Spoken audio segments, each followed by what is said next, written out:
Federal Drive is presented by GEHA, Government Employees Health Association, proudly providing health and dental benefits to federal employees and their families. Visit GEHA.com. Public trust in government is near historic lows, but a new coalition of federal, state, and local communicators is working to change that.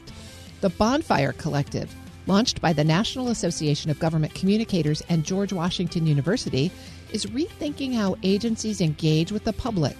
Their goal? To make government communication more strategic, more human, and more effective at restoring credibility. Here to explain how the Bonfire Collective plans to turn that insight into action is the co-founder of the initiative and Director of Public Affairs for Baytown, Texas, Thomas Reeves. Mr. Reeves, thank you for joining me. It's a pleasure to be with you. Thank you. I want to start by having you tell us what the Bonfire Collective is. Who's in it? What inspired it? What's it going to do? Yeah, we're really excited about the Bonfire Collective. It's a group of experts from across the country at all levels of government who are experts in communications, and specifically for government communications. We are communications directors, we are public affairs directors, we are vice presidents of PR, that type of thing, but primarily for government agencies, local, state, federal, tribal, military. And we started as an offshoot of the National Association of Government Communicators, NAGC, which is kind of our national association.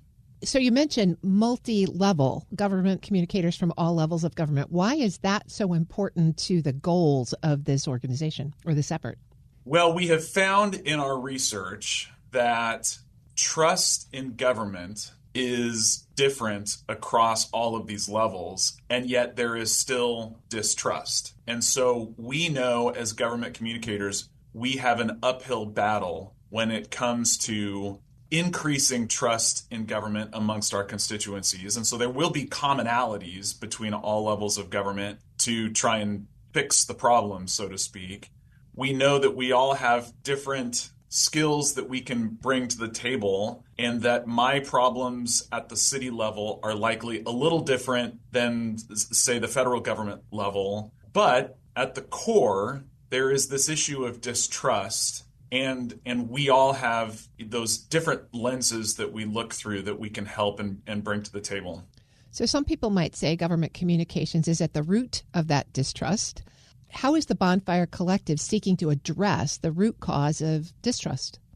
It's interesting because we know as government communicators, we are simply the mouthpiece, and I'm putting it very simply, for whatever government agency that we work for. And we know that there's only so much we can do to build that trust. At the end of the day, the constituents still have a feeling or a belief about their elected officials, about their policymakers, and there's only so much we can do as a communicator on behalf of that elected official or agency that can increase trust. But we need to do whatever we can do to increase that trust. That's our job daily. We go to work for our cities, for our state governments, for our federal governments, and we work to build trust with our constituencies by telling them more and more about our services, our operations, what we're doing with their tax dollars. And the hope is that we, as that communicator, can build that trust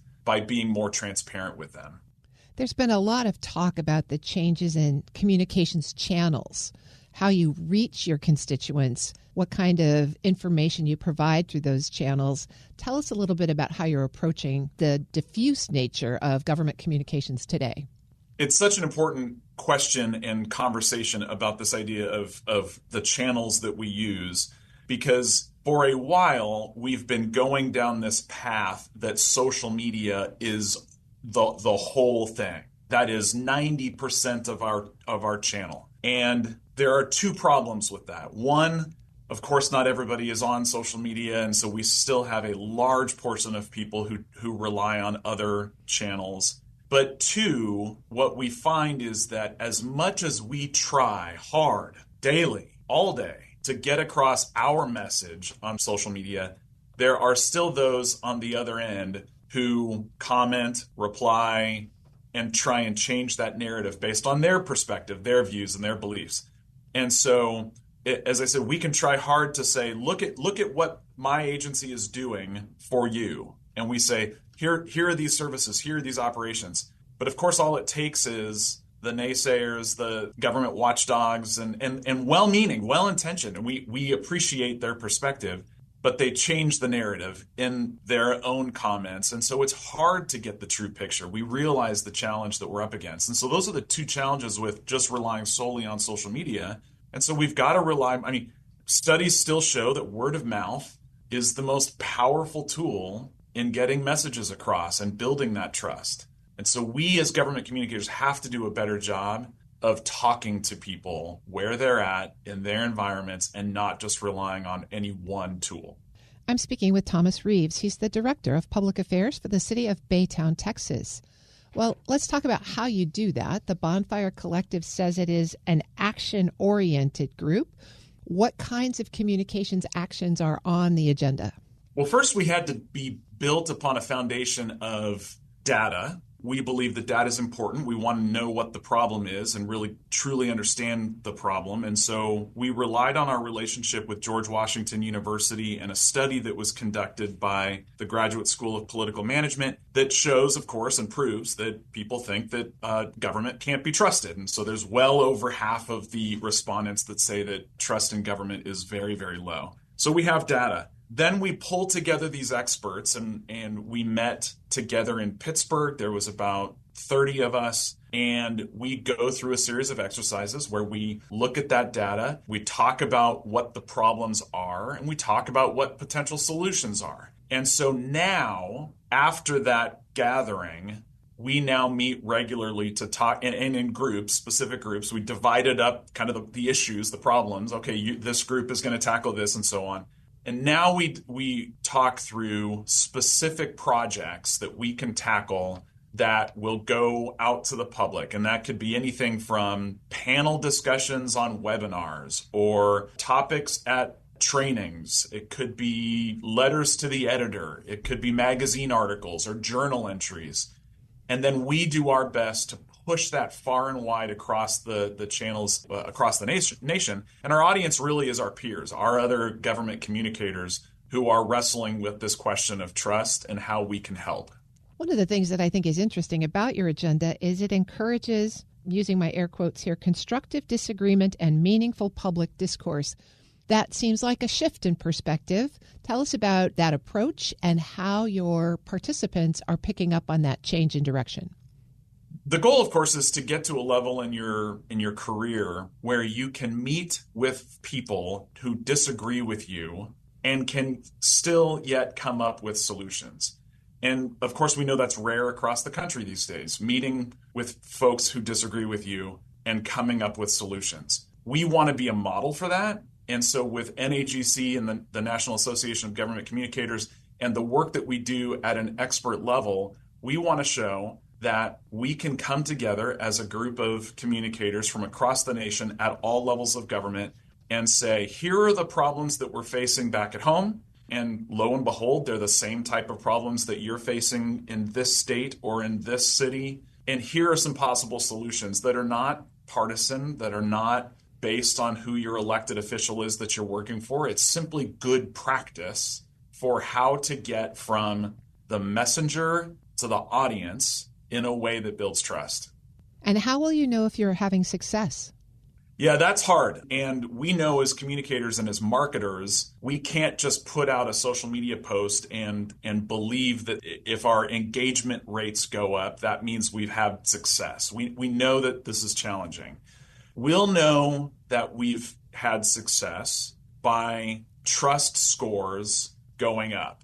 These types of surveys are done regularly with different groups from across the country, even globally. But our main focus is to show that trust in government, and again, we're hoping that there's a collective trust in government increase, not just any one level of government, but just collectively. We should be able to track that with these surveys.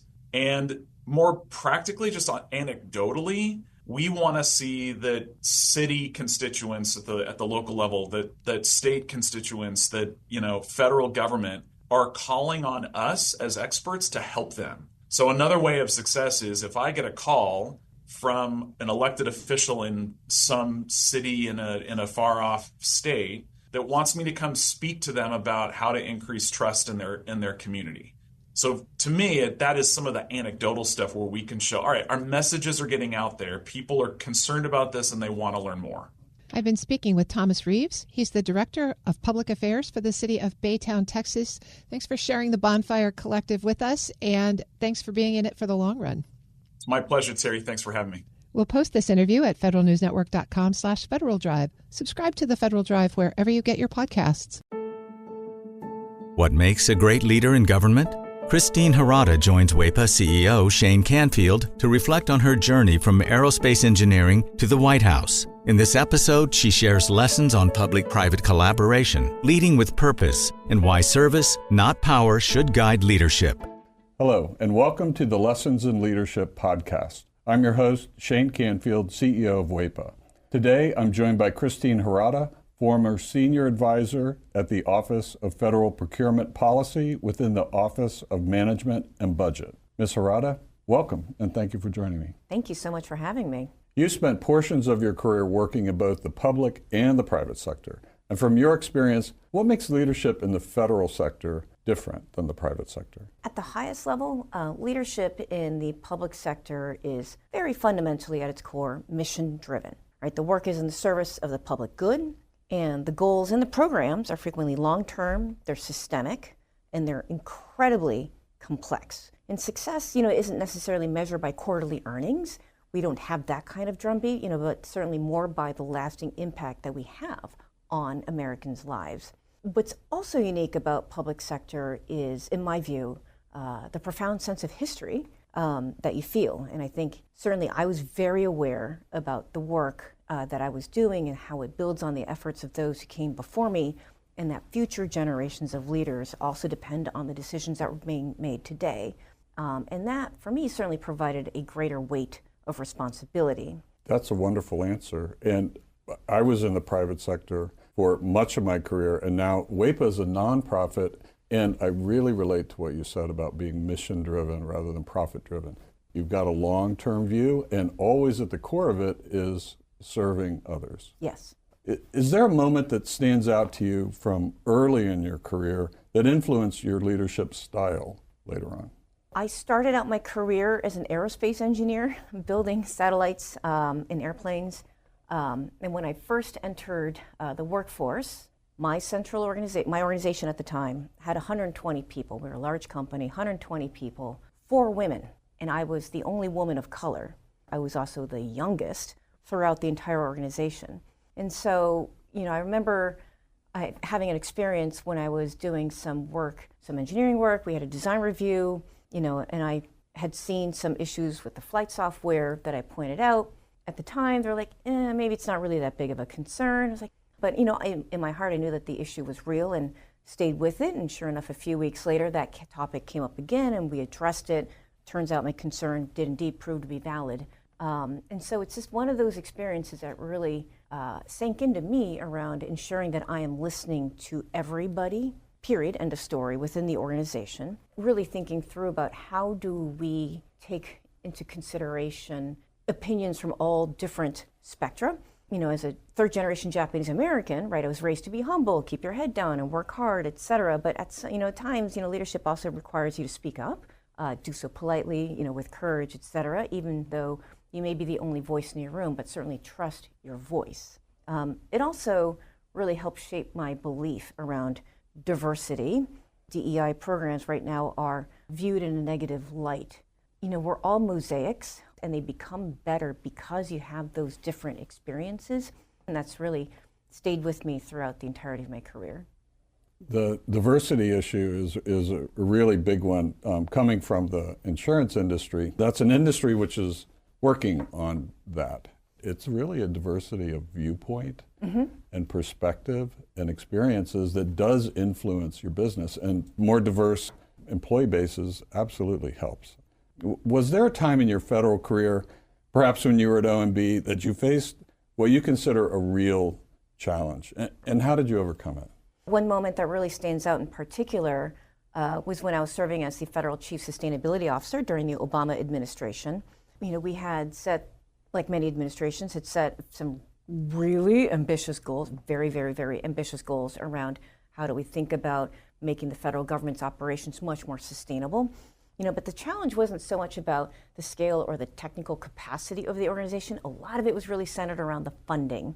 We overcame this largely by being very strategic, helping out with blocking and tackling with the variety of legal issues or legal questions that might have come up, like how do we address this? Certainly in the federal government, you're more often leading through influence as opposed to pure form authority, and that you really need to listen deeply, communicate clearly with folks, building out those coalitions and engaging with your stakeholders. And I know many folks in government speak like that, but that is the truth. As someone who's spent time in both the federal and the private sectors, what makes the relationship between the two sectors important? Certainly, it's an absolutely essential partnership, and I would add on to that, like nonprofits or philanthropic organizations. As I mentioned before, I'm Japanese American, and in Japan there's a symbol for thunder, which looks like 3 arrows pointing, around each other in a circular pattern, kind of to represent the swirl, if you will, of clouds. And that's kind of how I view the relationship between the government, the private sector, and the nonprofit sector. The government frequently sets the vision, the policy, the direction. But of course, it's the private sector that brings the capital, the innovation, the skill set, the capabilities, et cetera, to be able to execute. Partnering with that, of course, are the nonprofits who may be supporting the surrounding society. Public-private collaboration is not just about contracts or compliance, but it's also about figuring out what's your shared purpose. That's when real transformation can and does actually happen. In life insurance, there's a concept, lifetime value, where bringing a new insured in costs a lot more money than the amount of premium. And so when you talk to commercial carriers, it's a similar kind of thing. You need to bring them into the concept that they're going to be with us 20 years, and after 5 years, you can ride through that. But it's a concept that isn't easy for commercial businesses to understand. That's a partnership too. Very, very similar. What advice would you give to somebody aspiring to become a leader in government? There are 3 things, right? So firstly, around leadership in government, you want to make sure that you're leading with purpose. You want to stay grounded in your values, and don't underestimate the power of relationships. Remember why you entered public service in the first place, and that'll help carry you through some of the inevitable challenges that you're going to face. Making sure that you are also investing in relationships. In government, you rarely have full control, and I think this is, in my view, more important in government than perhaps in the private sector. You are frequently leading through influence. You are collaborating with very different parties who frequently have very different agendas than you do. And so building that trust, investing in building that trust and planting those seeds earlier and along the way in your career, I think is absolutely critical. And certainly last but not least, I would say, don't feel that you have to have it all figured out on day one. Absolutely stay open to the unexpected, say yes to the opportunities that stretch you, and know that you can lead from wherever you are. It's not just about position or hierarchy, it's about the impact that you can have. What wonderful advice, especially in today's world, which is a little topsy-turvy. Who is one person, someone you know personally, or perhaps someone well-known, that's impacted your leadership style? The leaders that particularly stand out for me are Colin Powell, a woman named Carla Harris, who was a managing director in investment banking, and then last but not least would be my father. Starting with perhaps the more famous one, Colin Powell. I read his biography, loved his perspectives and the rules of leadership that have been particularly influential for me, right? So get mad, then get over it, share the credit, perpetual optimism, a force multiplier, things of that nature. And hearing his story was certainly very inspirational for me. And so I certainly very much look up to him and as a role model. The second person that I mentioned is a woman named Carla Harris. She's an African-American woman, became a managing director at an investment bank in the 80s, at a time when there were not that many women of color in investment banking in New York. And so she's published a book called Her Pearls of Wisdom. It's one of her trademarks. She always wore a pearl necklace, and she has pearls of wisdom around how can you be authentic and build relationships to be successful in super challenging environments. And she had a lot of guidance on the importance of finding sponsors and mentors And certainly last but not least, my father is really my why for I do a lot of the work that I do in the public sector. He started out life like many other, immigrant kids in poverty. He was a strawberry farm laborer. Japanese Americans at the time were not allowed to own the land, so we worked the land. He grew up in that kind of environment. And I just think it's absolutely neat that someone who came really he was dirt poor, to say it, and his daughter ended up working in the White House twice. It's quite the American dream, and I would very much like to have that opportunity available for other people as well. Well, wonderful, absolutely wonderful. Christine, thank you very much for your time today and all of these learnings. It's really good, impactful. Thank you for sharing. Oh, thank you so much for having me. I really enjoyed it. I'm Shane Canfield, CEO of WEPA. Until next time on Lessons in Leadership. Find the full podcast and future episodes of Lessons in Leadership on the Federal News Network app and anywhere you enjoy your podcasts.